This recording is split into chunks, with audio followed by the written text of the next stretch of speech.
You must have heard of speakers like Anthony Robbins, Oprah, Steve Harvey, Barack Obama, and one of my all-time favorites, Martin Luther King. Now, all these speakers have something in common. They use the 4 tools I'm about to show you. In fact, because of these tools, we know them as great speakers. And I'm sure you want to be a great speaker, right? So stick around and hear what these 4 things are. For over 12 years, I have been a professional master of ceremonies and a highly sought speaker. I have trained over 8,000 individuals on public speaking, presentation skills, and event hosting. I am the author of 2 best-selling books and have been tagged the Queen of Talk. On my YouTube channel, my purpose is to transfer my inestimable years of experience to you, my viewer. My name is Joyce Daniels. Welcome to my channel. Number 1, stories. Yes, stories. So you would hear Barack Obama start a speech like, in 1986, growing up with my grandmother, he just started a story. You will hear Oprah tell us about when she was a young girl in Tennessee and how she was molested by X, Y. She's telling us a story. What do stories do? Stories build curiosity. I hope I spelled that right. Curiosity. Audiences want to know. We are naturally curious people, so we want to hear more. Even when it's a story you've heard before, you're hoping you'll hear it a different way, and so you're still listening. Stories bring about emotions because many times we can connect with the stories being told. Maybe we've experienced something similar, or we know somebody who has experienced something similar, or it makes us feel sad or feel happy or thoughtful, but stories have a way of generating emotion. Stories can be funny. They can make us laugh. And almost every human being on the face of the earth wants to be, I'll put these 2 words together and form another word, happy. Stories make us happy. That's why the entertainment business, the movie industry is still one of the highest grossing industries in the world. We go to cinemas to watch stories that we know are fake. But yet we go, we cry, we laugh, we get scared. For what we know is unreal. Why? Because it's bringing all these emotions.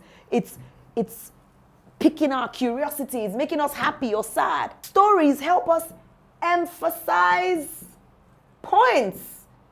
What's this, emphasis? Stories help us with emphasis. You want to reinforce a point. For example, I'll tell you about the time when I was about 9 years old, and you see, I just started a story and you're listening because you want to know what my point is, right? You want to know what I'm trying to emphasize. Stories do that. So what's number 2? Audience interaction.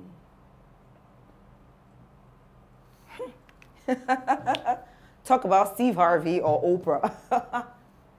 Audience interaction. Now, audience interaction doesn't necessarily mean asking everyone in the audience to say something or do something, but it could make the audience think first. So you might start saying something like, if you had breakfast this morning, may I see a show of hands? People raise their hands. That's interaction. They're connecting. They thought, did I eat? Oh yes, so I raised my hand. How many of us would like to be millionaires by the end of this year? Hey, some people may not raise their hands, but they will smile, they will think, they will laugh. That's audience interaction. That's getting the audience to respond to you, either by words, by actions, by thought. If in the course of your speech you get the audience to think, to speak back to you, to move, those are expressions of audience interaction. So you might want to say, oh, I need 2 people to please come up here and help me hold my props. Can I have 2 volunteers? You see, people within the audience will move. 2 may come out, but I can guarantee you that several thought about coming out. So they were engaged. That's where we get the word engagement from. For your audience to be engaged, there must be some sort of interaction. If you speak alone from start to finish, your audience at some point will be lost. So if you've understood what I've said so far, pause this video for just 1 second and then unpause it. See now, you paused it, you came back, I just got you to do something. That's audience interaction. Point is made. Number 3, questions. Now, questions closely linked with audience interaction. Now, questions can bring about audience interaction. Questions, but all audience interaction don't have to come from questions, right? That's the difference. Questions will always make your audience interact. Questions can give you information. Questions can give you cooperation. Questions can make your audience think. Questions can make your audience listen. Imagine I said at the start or during a speech, do you know that 7 out of every 10 of us in this room right now will be out of business in the next 5 years, except we do the next 2 things? That was a question. And everybody would be like, 7, could I be one of those 7? What could this thing be? You've gotten them to think. So they are now engaged, and guess what? They are hooked because they want to hear that one thing that will keep them in business within the next 3 years. Using a question, you could ask a question like, how many of us would like to double our income over the next 8 months?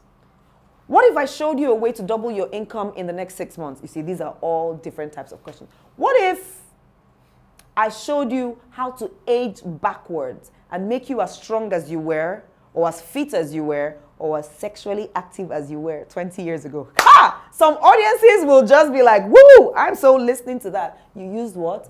Questions. And now they want to listen. Number 4 tool to keep your audience hooked. I'll show you. Exhibits. Props. Showing your audience something to look at. Take a look at this. What do you see? Do you see a flask? What if I told you that this, you see, the minute I bring this, I've piqued your curiosity and you will want to find out why I am holding this in my hand. Props have a way of making your audience want to know. It keeps your audience hooked. I will give you a few guidelines when using props. Number 1 guideline, only bring your prop to the stage when you are ready to show your audience. Else, if the prop is by you throughout your talk, it will be distracting. People will keep wondering, what's that flask doing there? When is she going to talk about that flask? Only when you need to talk about the flask, present the flask. And when you're done with it, take it away. Number 2 guideline, when you're using an exhibit or a prop, never allow it cover your face. Keep it on the side, on one side or below, but high enough and clear enough for your audience to see, but definitely not in front of your face. Number 3 guideline, if you can, get a member or some members of your audience to hold the prop, not you. Ask for volunteers to help you hold this up. Why? It'll get people involved, the people around, everyone who comes out to help you hold it, or pass the prop around the hands of audience members. That way everyone will wake up. These 4 tools will keep every and any audience hooked. If you use all 4 or any of them in any combination, I would like to hear your testimonial after you have done this in your next speech. Write to me, leave a comment, leave a question, tell me, hey Joyce, I used it and it worked, yay! Or say, Joyce, I used it and it didn't work, and then we'll find out what happened or what went wrong. My name is Joyce Daniel, speaker, trainer for over 12 years, and if you have not subscribed to my channel yet, make sure you subscribe before you check out right now. Click on the bell icon so that you get notifications every time I post a new video. Do well to tell people about the channel. Share the video if it has been of value to you. Ask me questions. Ask me, drop comments. I'm willing, able, and ready to interact with you. I'll see you again in another video.